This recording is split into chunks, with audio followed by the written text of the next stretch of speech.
Dear friends, I, Pradeep Vashpal, welcome you to attend another session on shape of economy. Dear friends, my first session could not solicit adequate response from its audience, and I can pretty well understand why this petty looking software, a single window software, could not be understood because of the lack of understanding of various phenomena of what's happening in the economic field in terms of its mathematical implications. However, in due course of time, as the awareness of this program, this software increases and people realize that how important is software to review, to define a new chapter in economics, economic development, and how the economies are to be monitored. They will understand the importance of BHOPAL declaration. Mark my word, will turn out to be a historical day on which this software was introduced to its audience. Now let us move to analysis part of what effect takes place if it concentrates on creating productive assets. Productive assets have been shown in expenditure head that roads, telecom, production hub, research, solar energy, irrigation projects, and similar other various projects. If we make 135, it may be 135 billion. Like if there is a small project of 5 billion only, even then, what effect it will have on the national economy? In the graph, I have shown that the expenditure, how it affects.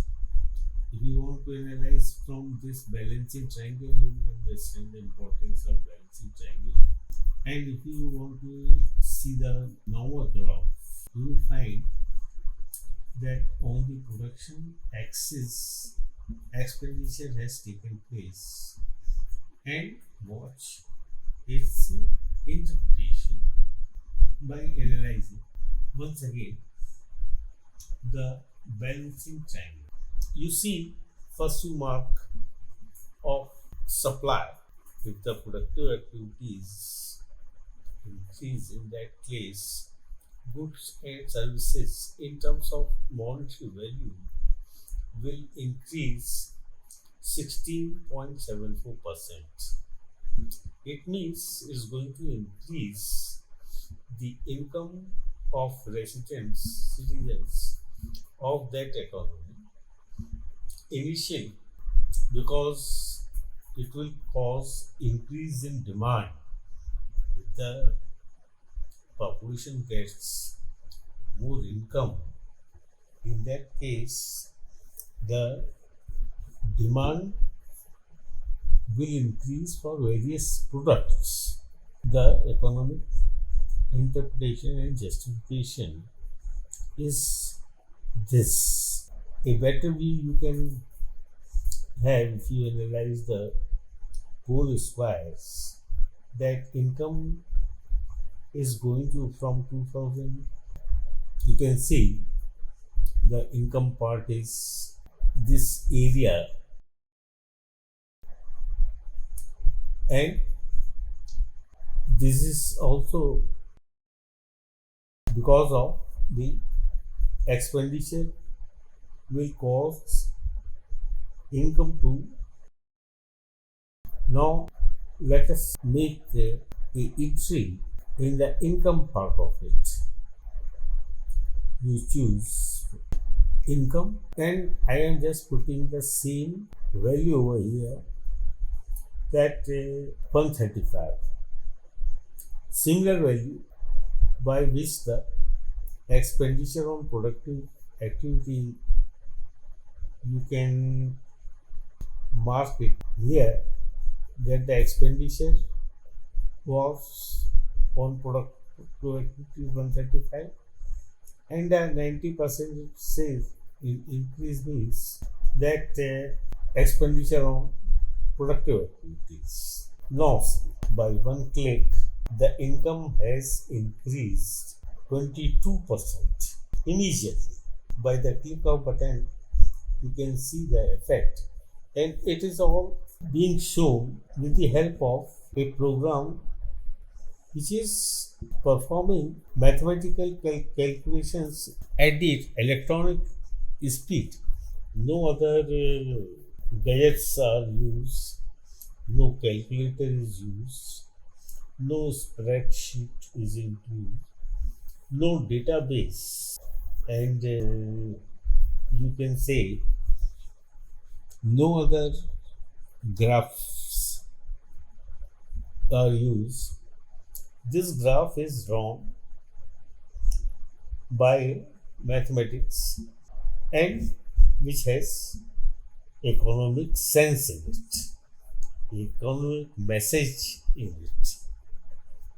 So, mathematics and economics both are interlinked in this case, and you are seeing the results of it.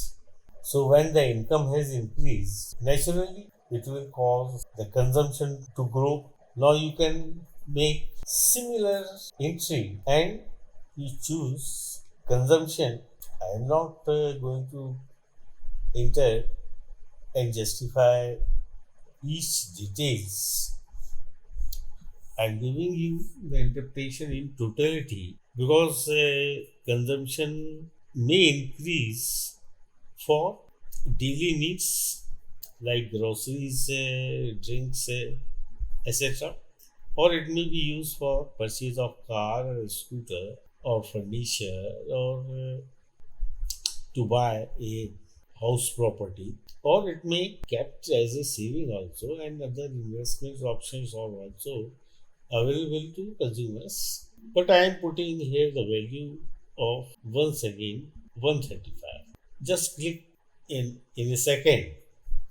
You can see the consumption has also increased by 16% because of the fact expenditure increased, income also increased, and consumption also increased.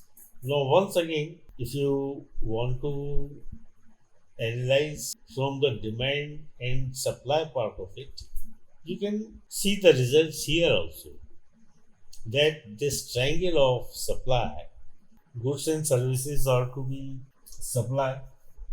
In that case, there was a 49% increase in the goods and services. And because of that, in monetary terms, the income has increased 26%. And now there is a pressure on demand. Initially, supply has increased, so demand and supply equilibrium should have been there.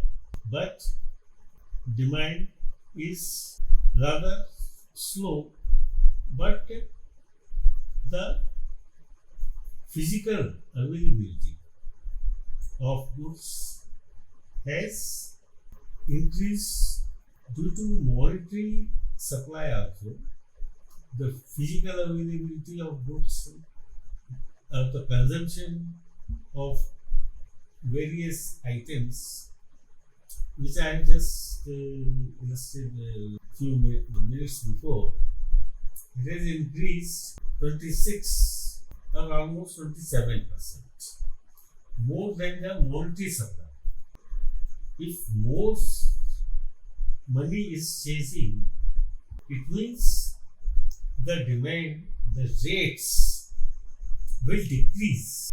When the rates will decrease, the supplier is always hopeful that I should increase the production capacity because the physical availability, because the demand is there for their production to grow. But can I understand the economics logic?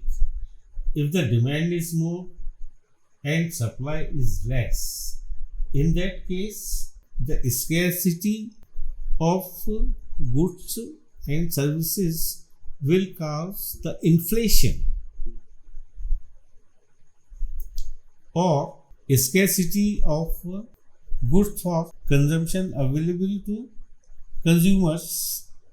So the consumers has to pay more, but the reverse situation is happening if you analyze the demand and supply equilibrium. Supply should always be more. It is a most optimum solution, a most optimum judgment that the supply should always be more than demand. Only then the producers will more for increasing the production capacity because they are confident that they will increase demand by the consumers for their products and services. So this is a very small program but has lot of meaning and the logic why the in a similar graph various kind of analysis can be made at the press of a button. Now you see why this is I have shown the opposite poles in the similar color. Here is the supply increase and here is the demand increase. Demand will cause outflow of money supply and the production will have more money to increase the production by producers. So you see there is a 30% increase of money which is resulting from the increased consumption. Here you see once again that the quantity supply of by producers has immediately resulted in the inflow of supply of physical goods which you convert in money terms. Similar 37% increase and similar 37% increase in this balancing triangle. Now the supply demand is comparatively low, only 0.65%, and the supply has increased 37%. It means the prices are low and supply is more. Producers are producing their goods and services for the consumption at a very fast rate, which will in a next stage will cause income to increase here and consumption to increase here, and this cycle will keep on repeating and repeating. Demand and supply. If the demand is more and supply is less, it results in deflation, and if the supply is more, rates are demand is less, there is always a tendency to prices to go down, prices to increase in future. So this is the total interpretation of expenditure if they are made for a productive cause, a productive project, how the economy is benefited by this justification. Now we will discuss just the opposite part, that if in an economy expenditure is made on wasteful projects, programs and donations freebies, or if there is a deficit financing, and similar other causes which causes inflation or the decrease in supply due to various factors.